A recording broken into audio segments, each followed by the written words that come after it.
Hey Heifers, and welcome to Angus IT, the podcast all about anxiety, depression, and just being everywhere and nowhere at the same time. What a wild ride it's been. I wanted to start this off, guys, by first apologizing. My upload schedule has been absolute shit ever since I came back from my summer hiatus.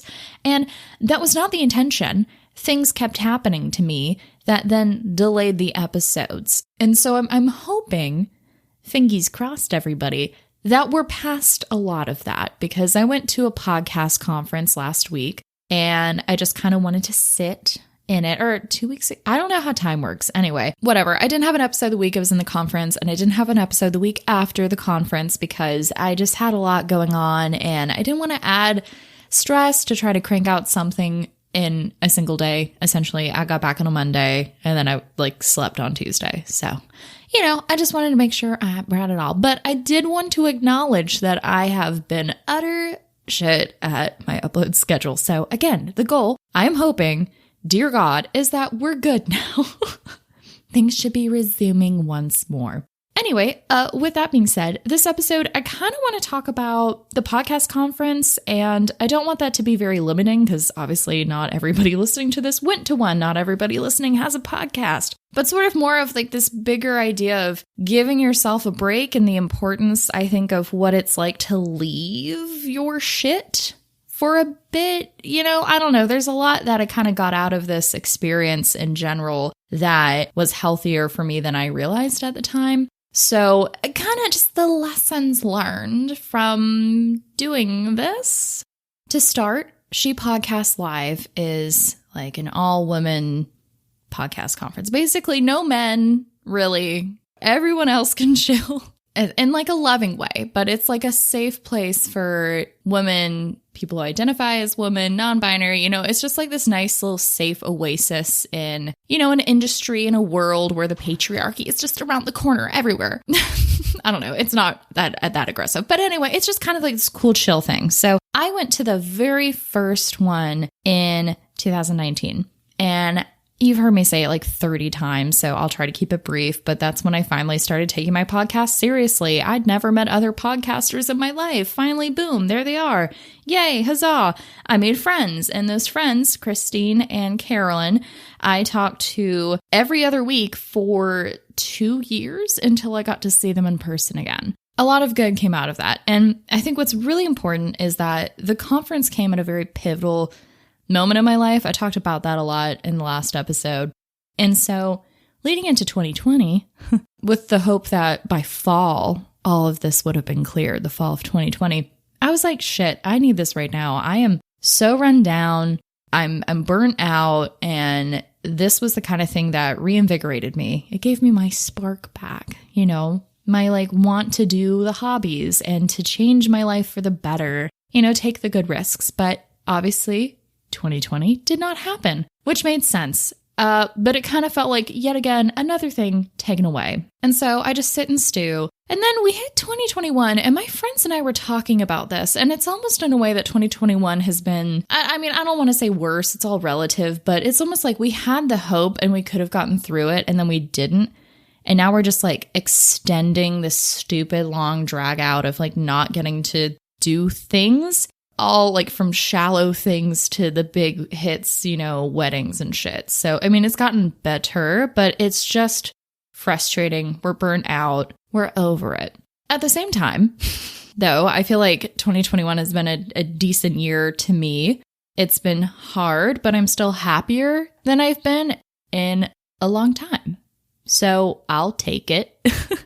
But still, I needed this. I knew I needed this. I needed something to cling to. And the She Podcast Live 2021 was it. It felt like even leading up to a week before, I just was waiting for it to not happen. It didn't feel real. It felt too good, you ever get in a rut where you're like, oh, life is shit. So all this shit keeps happening to me. And when it keeps going, you're like, okay, fuck me. I kind of felt that, but it didn't stick. obviously, because I went. And the nice thing about this conference, too, is everyone had to be vaccinated or have a negative COVID test, which made me feel a lot better. It was in Arizona, though, which is hilarious because Arizona does not give a literal fuck about COVID-19. That became apparent very quickly. The people were very nice, but they were very nice in a sense. They're like, oh, you don't need to wear your mask here. We're kind of over it. And I was like, you're kind of over the pandemic? I mean, I am too, but like, it's still happening regardless of my feelings. Like, we're still in it. So I just also, like, my Uber driver was the most chaotic person. I hit all the classic travel things that can happen to a person in terms of like the weird people you meet. Like, I sat on a plane next to someone who, as I kept talking to her, clearly was like the hot mess friend of the group who had like some control issues. You know, we were having a fun chat though. And then at the end, she just kind of made this like weird racist joke. And I was just like, God damn it. We had a good flight, a great chat. And now I'm just sitting next to you after you did that. Luckily, it was like while we were landing. So I just was like, okay, well, have a great rest of your trip. Bye. And then, yeah, my Uber driver, Charles, he didn't wear a mask. Uber drivers, by the way, now Lyft. I mean, I technically take Lyft. So Lyft drivers, they have to keep their windows down. That's like a thing, I guess, to help with the journey. I don't really know. But anyway, but in his giant car, he had the sunroof open and we were on the highway and his windows were down and it was this like terrifying vortex. And obviously I'm still dealing with road stuff and being in other people's cars. So I just was like, you know what?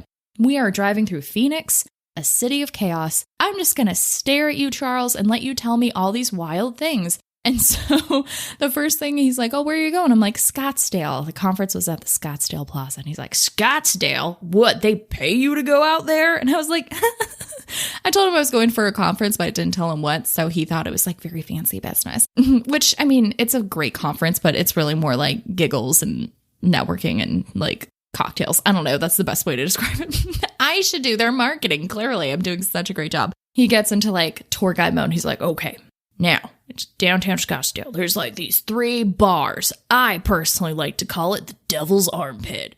You're going to hit that up late at night. It's like, so be careful. But yeah, you like to drink. And I was like, I do like to drink. He's like, yeah, the Devil's Armpit. I was like, very clear that he's probably the only person who calls it that. It's not like a local thing.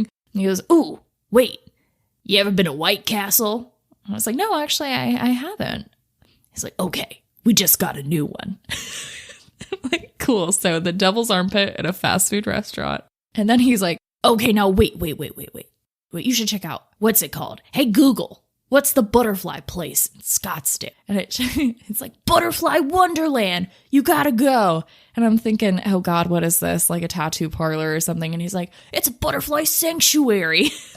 You go see the butterflies. And I'm like, oh wow, I've got bars, a fast food restaurant, and a butterfly sanctuary. That sounds like my kind of perfect day. And he just kept going, and he was telling me all the fun things about, apparently there's like a ritzy place, like next town over from Scottsdale. And so he picked up these 2 girls who, as he said, their parents had a lot of money. And he was taking them to Scottsdale. And he's like, it was like a 40-minute drive. And you know how people can be pretty, but the second they open their mouth, they're the ugliest person you ever met. And I was like, I do, Charles, I do. And he was like, that's what these girls were. They just started talking, bitching about their friend, Mary. And they just kept going in and they were saying the nastiest things about her. I almost pulled off on the road and told them to get out because they were being nasty. It's like, oh, that's so rude. He's like, no, get this. I dropped them off. You know who paid for their drive? Mary. I'm like, no. And he's like, yeah. And then he's like, and she goes up to them running and hugging and they're fake hugging her back. And I was like, I can't sit with this. And I'm like, oh shit. What did you do, Charles? He's like, I got out of that car and when her friends went inside, I went up to her and I said, Mary, you ought to know that your friends are not your friends. Those are mean girls. And he told her what they said. I was like, oh shit, you did that. You actually did that. you said something. And he's like, yeah, I looked in her eyes and I just saw like she kind of knew deep down, but she nodded her head and she just said thanks. And I just would love to know what the rest of their weekend was like. Like, how do you recover from that? Like, fuck. Leave Mary alone. They're clearly using her. Anyway, Charles, that's the kind of guy Charles was. Just everywhere, very nice, very chaotic. Told me I don't have to wear my mask. He likes to see people smile. And I'm like, well, you literally just picked me up from an international airport. So perhaps you would like me to keep this on? Like, I'm vaccinated, but like, I don't know your situation and I'm getting mixed signals. So I don't know what you want, but okay, sure. So that was my arrival there. The plaza was so nice. So it was really open. So you could meet up with people in small groups, but you weren't flooded with all these people. It wasn't like major tourism season, not that we really, I guess we do have that in Arizona. Again, doesn't give two fucks, but it wasn't flooded with outside people who we didn't know if they were vaccinated or not, that kind of thing. So the conference itself felt very safe. They had masks. Like, it was just a very nice, cozy, comfortable thing. And I realized that, like, going into it, my friends and I had talked about it. This was going to be a little bit more of a vacation and a break from life than necessarily the, like, I'm going to go network and get my podcast a ton of followers and downloads. It's like, I've reached a certain point where I know that, like, I can't like force my podcast on people. I can talk about it. Don't get me wrong. But I wasn't there to be like, I'm going to talk to every single person and everyone's going to follow me on Instagram. I was like, I'm not here for that. I'm here for good convos. And if people check it out, awesome. I have business cards. I have little tea bags with my Angus IT sticker on it. That was a big hit, big hoot and a half. But beyond that, like, it's okay. I'm not going to make myself to go to every single thing just so I can try to talk to more people to talk about my show. A lot of the times I just got to have nice, lovely chats over dinner. We had an introvert-extrovert pool party. It was just really nice. And I think it was really good to get to see those friends I haven't seen in 2 years. Like, it was just very rejuvenating. I feel reinvigorated. I feel happy. And I think what was great about leaving was I forgot how much I love travel. And it's not like I'm about to like go hop around the world. This was kind of my like, okay, we're going to Arizona and we're going back and then we're going to chill. And then COVID will be like super, super over. And then I'll start doing crazy things again.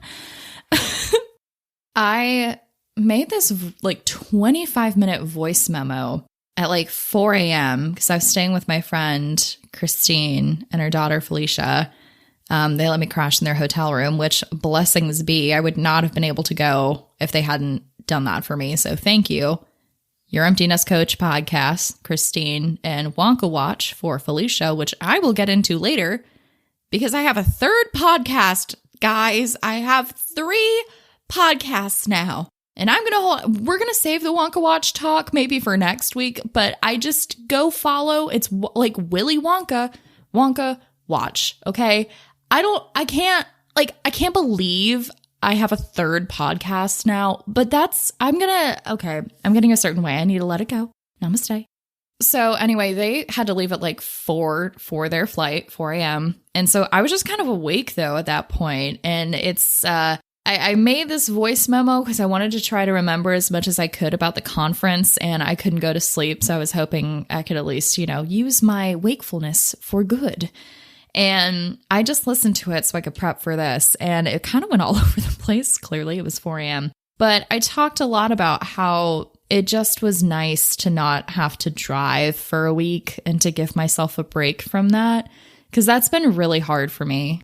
It's been hard to drive in general. And I have really good days. And then I have not so great days. And I'm a lot more comfortable with my like routine, like driving to work, and like the gas station I've decided is going to be my gas station. But beyond that, I'm kind of afraid to go to new places, which I just moved. So it's like everything almost is a new place, or at least a new way to get to my old places, if that makes sense, like new routes and stuff. So I don't know what's happening, and it's been very overwhelming.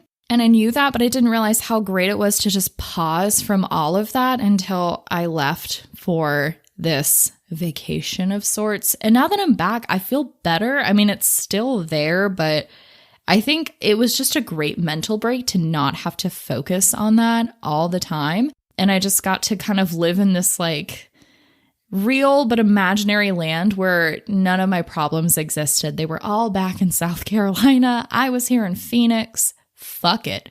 With a PH, Phoenix and I don't know. No.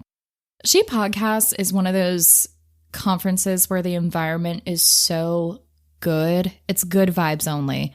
And if there are people who aren't good vibes, which there were, you quickly sniff them out and you don't interact with them. And I believe the majority of people know how to, cut through the bullshit. And I often find that those people tend to not stick around and hang out at events. Like they don't try to go out of their way to meet people, and they're not really part of the conference. They're just attending it. Do you know what I mean? Everyone's just so nice and they're so supportive. And I was really worried, honestly, that for the next conference, it was going to be not as small, not as vibrant in that way. Hypothetically, I thought it would be bigger than last year, but clearly travel and COVID dwindled the numbers. I don't know how many people attended in comparison to like the previous year. But, one of my worries is that it will get so big that people won't have that vibe anymore. But I don't know. I think it's been pretty good so far. And we were on a different coast and it was still so awesome. And at the end of the conference, there's always like a little, always, the second time I went, it's small enough that we can have this testimonial time or, feedback where it's the co-founders of the entire conference just sitting there and they pass the mic around in the audience and they just talk. And everyone has awesome things to say. And everyone has always made friends or they found a group and everyone's very welcoming and inviting. And I think that's why I also needed that too, is just I needed a kick in the ass to get out of my head and to find the creative spark back once more. I mean, it sucks that my life has gotten in the way of my podcasting. That pisses me off. But now I feel more excited to do it. And I I was actually just sitting outside and I was like, I want to go podcast right now. And I enjoy doing it, but it's easy to get into it's the routine. I need to go podcast right now. I need to go record. This is the routine on my schedule. And then I have to edit here. And I was just like, I'm kind of excited to edit, which y'all know that is hilarious. I can't wait to edit. Whoever thought I'd say that? But it's just like fun. God, it's so fun. And I needed fun back in my life. I forgot that I could have fun. I forgot that I don't have to just keep dwelling on all my shit. And I'm allowed to have that moment, that break, to not focus on everything. I mean, we got to do such silly things. So like the first full day we were there, we were trying to figure out what to do in the morning. And so Christine, Felicia, and I, we went across the street to this little train museum we heard about. We're like, whatever. And it has this giant playground and like all the kids are in school and everything. So we start playing on the playground. It's hilarious. A group of adults all in this playground having the time of our lives. And then we kept going and we're like, wait, what is this? And they had recreated this small little Western town for kids to play on, but we played on it. And this is when I brought out my cow. So I have this toy cow that Taylor from Who Knows podcast gave to me.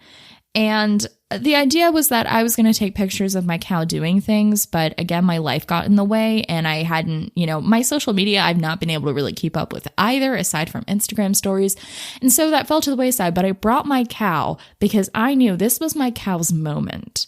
People would know me by this cow. And I don't know if that's a good thing or not, but they would know, oh, that's the chick who has the toy cow. That's weird. And so I started doing a little photo shoot for my cow on this Western town. And people started getting interested. And I was like, I need a name for this cow. So we're going through the train museum and it's really poppin'. It's really cool. There is like a museum part. Very interesting, by the way. And we're in this car and we learn that there were these things called Harvey girls. They were the Harvey girls. Fred Harvey.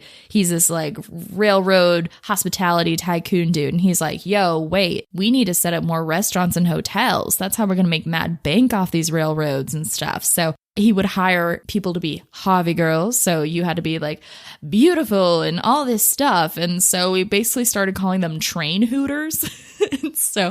And we talked like Harvey girls for the rest of the weekend. It was probably very annoying to many people, but we were having the time of our lives as Harvey girls. It's like everyone turns into a theater kid. So anyway, that's aside the point.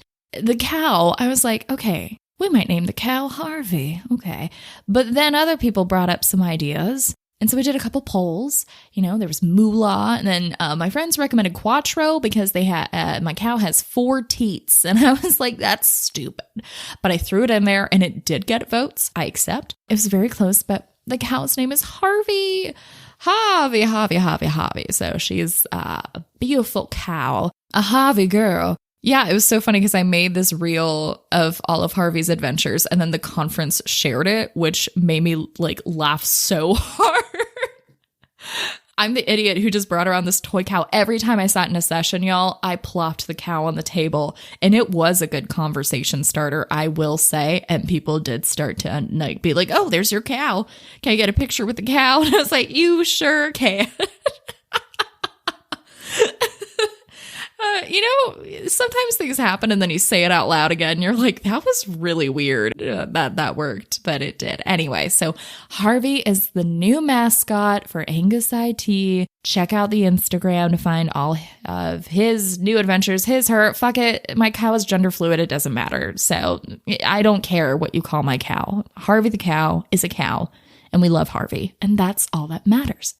By the way, we got these temporary tattoos from the train museum and mine is still on me and it's been like a solid week past. So I'm not sure what's that about. I have showered, so it's not like I didn't. So I'm not quite sure. I guess the thing I've been holding off on telling you is this goddamn third podcast I have. Oh my God. I can't debate. Maybe I'll talk more about it next week. I'll give you a quick rundown. So essentially what happens is I've never met Felicia. Again, she's my friend's daughter. Never met her, but we've casually talked, through Zoom calls when I'm chatting with her mom and my other friend, and we know about each other and stuff. And it's like, cool vibes. But then we get in the same room and it's terrifying. We have the same brain. Like we are the same level of squirrely and we support each other squirrely and it's a lot. And so it was like day 2, Felicia's like, okay, did you know that there's a Willy Wonka prequel in the makes? And I'm like, what? That sounds weird. And she's like, it is weird, right? And I was like, why do I feel offended by that? And she's like, same. Like I'm not obsessed with Willy Wonka, but why is this happening? Do you know who's starring in it? I'm like, no, pray tell. She goes, Timothy Chalamet. And I'm like, yeah, whoa, that's weird. And she's like, and it was between Timothy Chalamet and Tom Holland who were going to get this role. And I was like, what the fuck is happening? And then she's like, oh, well, wait, it's a musical. And I was like, wait, what? Timothy Chalamet is singing as Willy Wonka in a prequel about him meeting the Oompa Loompas? Oh my God. We just like couldn't let it go, but we both aren't people who like were obsessed with Willy Wonka. It wasn't like it was my favorite movie. If anything, I feel mild indifference to moderate dislike. But there's just so much to go through because you have the movies, the books, there's an opera. I don't know.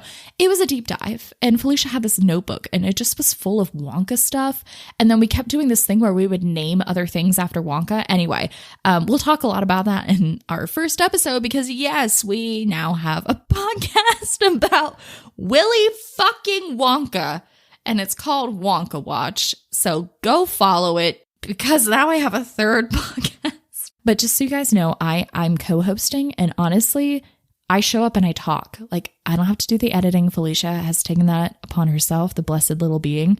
So it shouldn't be as terrifying on my mental health as it might seem to you on the outside. If anything, I've actually been very excited. I know I'm like dragging it. I actually am very excited about this. It's something so left field. I think it's good to like do something so weird. Your brain gets to be like, what? Okay. And then it starts cranking out ideas for other things. So I actually feel really creatively like bumping again. Like clearly I have 3 podcasts now, but like my second podcast, Slashbucklers, I had been, I don't know if it's like stage fright or just like, I don't know, stagnant in editing the 4th episode. Like, and I hadn't realized it had been 6 months. I had been sitting on this episode and it just terrified me to edit it, but I didn't want to go to this conference without having a new episode for this podcast I had a t-shirt for, So I cranked that out and I have it and it's live.